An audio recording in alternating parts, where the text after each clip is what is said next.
You ask Tiger to solve. This deals with linear equations with one unknown. The final result is x equals 3/14. Let's solve it step by step. Group all constants on the right side of the equation.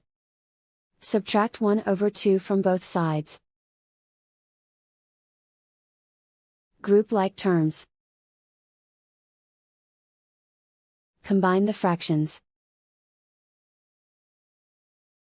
Combine the numerators.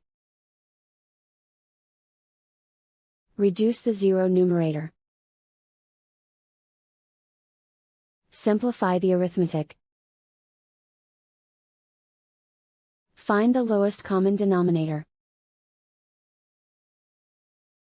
Multiply the denominators.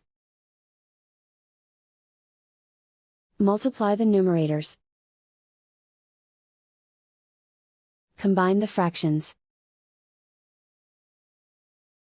Combine the numerators.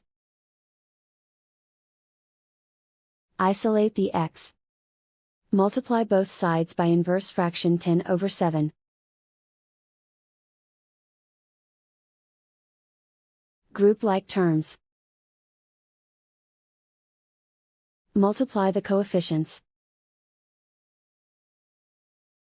Simplify the fraction. Multiply the fractions. Simplify the arithmetic. And so the final result is x equals 3/14.